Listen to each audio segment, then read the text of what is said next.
Hey y'all, hey, welcome to another episode of Darif and Island Gyal. I trust that you all are doing well, and you know what? Drop a comment. Well, drop a purple heart in the comment section if it is that you're great, you're doing great, everything is peachy with you today, and drop a red heart if you're just surviving, because honestly that's me at this moment. I'm just surviving. And drop a white heart if you're not doing so well, but you know that soon enough you will be, right? And remember that whatever it is that you're going through, you will be good. Jesus got you. Just cast your burden onto him. It's easier said than done. I know it's been there, done it a lot of times, but it eventually pays off. It eventually works, because in reality Jesus really do got you. Just know that nothing lasts forever. The only thing that lasts is salvation, honey, and it has to be the good kind. So don't worry about it too long. It might be hard. You might not see where it will end. It might not end this second. It might not end today. It might not end tomorrow. It might not end next week. But just know that it will end, and you're not alone. So for this episode, we will be talking about self-love. Now, I have spoken about self-love, self-care already in previous episodes. Now I want to talk about self-love. So stay tuned and we'll be right back with the podcast. And here with me today we have Michelle, who I affectionately call Mishibu. So, Michelle, go ahead and introduce yourself. Well, as Crystal introduced me, my name is Michelle. I'm honored to be a guest on Diary of an Island Gyal.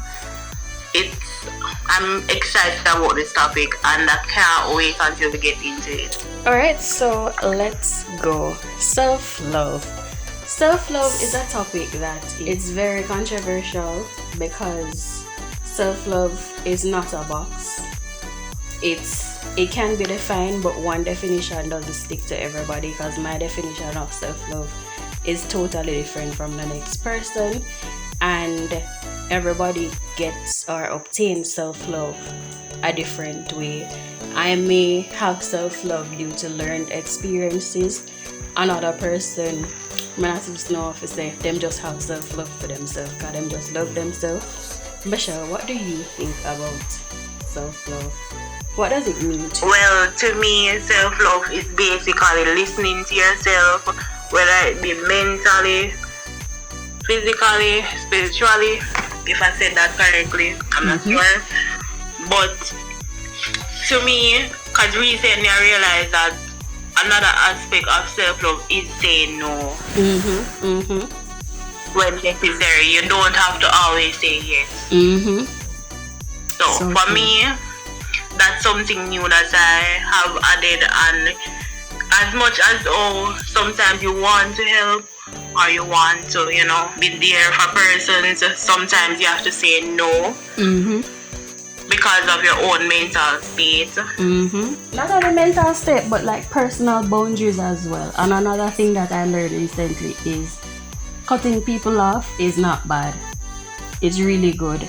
It's really good for your soul, especially when that person cannot respect you and the boundaries that you have set for yourself and them in that relationship. Not necessarily something that is romantic, but like a friendship. Because for example, I have a friend and I tell that friend I want to save 100,000 within the next 3 months, and every minute the friend I go invite me for go out or for buy this or for buy that. After I continually tell the friend say, oh, I need to save some money because X, Y, and Z for do. Then obviously the person don't really care about me. So if I talk to you, I tell you say, oh, I need for the X, Y, and Z. I tell you say, alright, stop. You still come again. But I don't give up, I talk to you one more time, and then after that, that's it. And a lot of persons, even though person different persons, you're friends with different type of persons, etc. But if you cannot see why I want to do this for the betterment of myself, then you're not feeling a circle. Exactly. Simple that. And another thing is, a lot of people have this image of self-care as get pedicure, forget them hair done, for can buy this, for the 50 million meditations for a month. Yeah, that's a part of it, but that is only one aspect. One aspect. And just like with everything else with life, a lot of things work to create that one big outcome. So me cannot go every month for do my nails, do my hair, and at the same time, me don't live in an environment where I have peace of mind. Me don't have no money management. As me get my pay done. Me can't talk to none of my friends them because me don't trust them. Like them little stuff there, it don't make no sense. If you have to practice self-care, you have to practice. Well, self-care and self-love, you have to practice. Every part of the aspects that I say can work together for your greater good. Yep. Really, that's so true. And I think now I realize that persons are realizing that self-love isn't always about that, and they're tuning in now into mental health, like that aspect instead, but basically taking care of your mental health as well as your physical health too. And that's a part of self-love, actually listening to yourself mentally. How am I doing? Am I really okay? How can I improve, or what can make me better? What can I do to deal with whatever I'm dealing with mentally, such as depression, anxiety, stuff like that. Not only that too, because the other day I was having a conversation with somebody and it had to do with body positivity, because the conversation started around talking about persons that weigh over it sounds wrong if I say this, but people will weigh over like 500, but like them reality TV, my 600-pound life or stuff like that.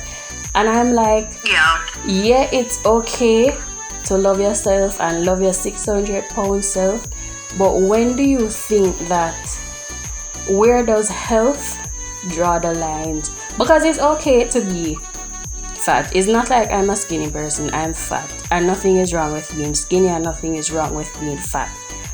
But you see, when you're skinny to the point where your health is in jeopardy, or you're fat to the point where your health is in jeopardy, then that is where the problem is.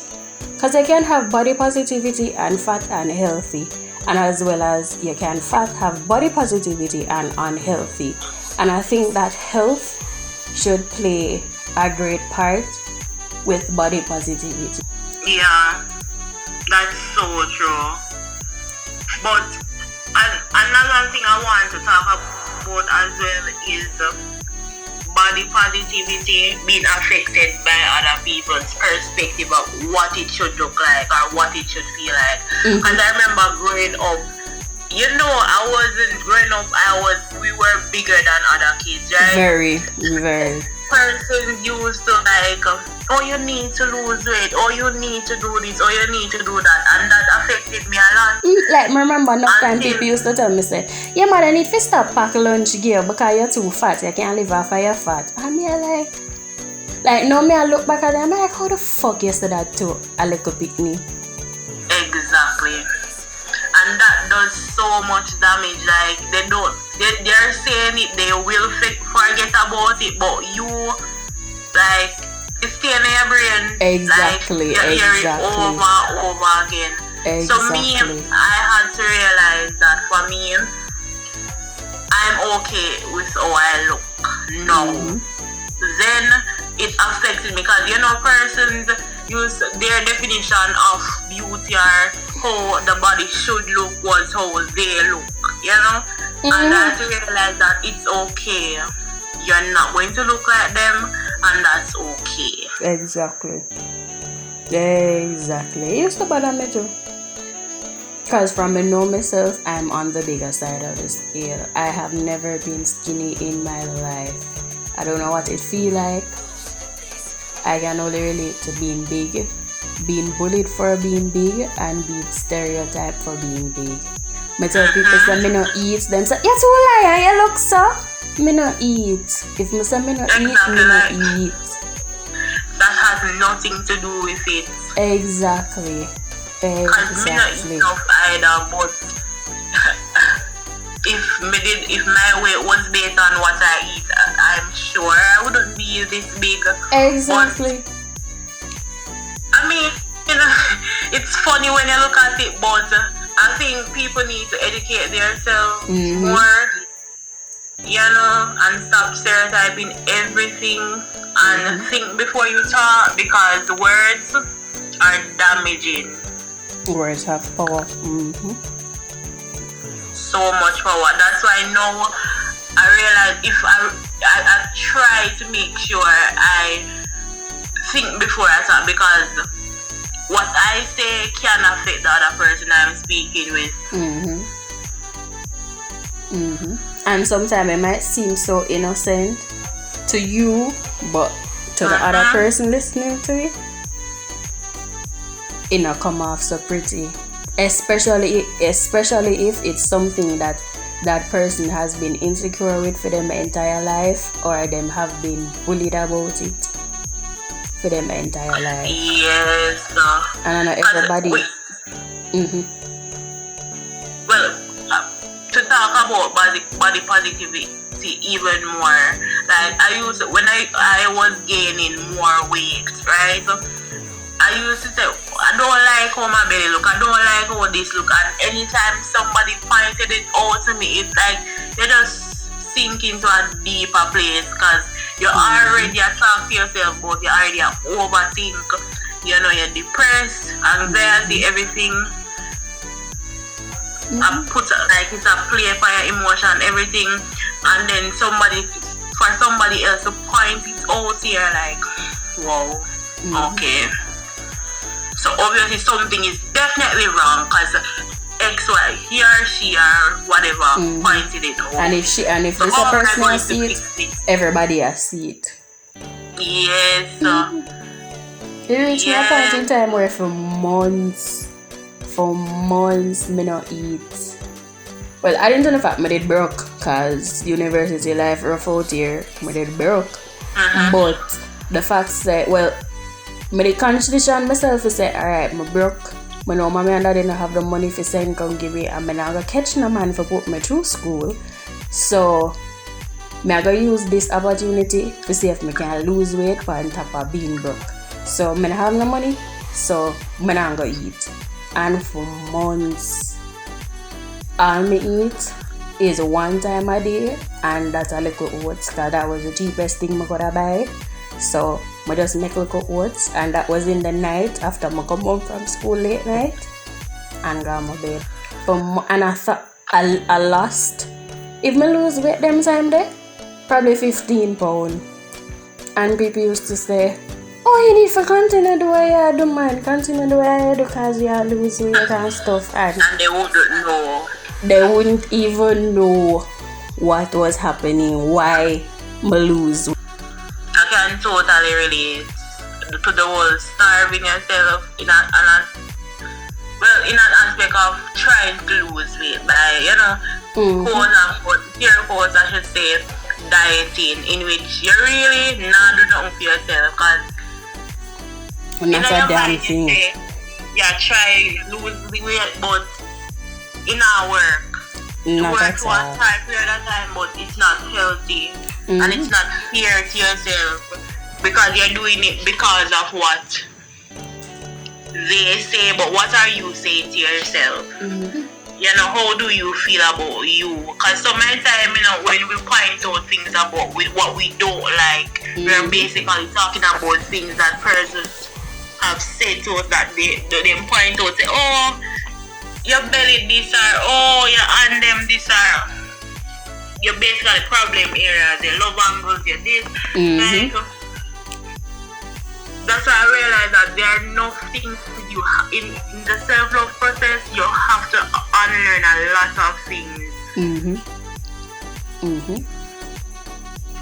Yeah, in life generally, you have to be okay and have an open mind to relearning and unlearning a lot of things, especially things that society teach you and tell us that's how you go.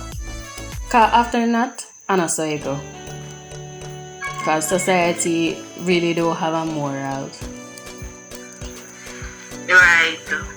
Society. As me say, if you ever follow people, you not get where you want to go. You just you can't live by other people's standards, honestly. You have to create your own. You have to ensure that what you're saying to yourself, self-talk.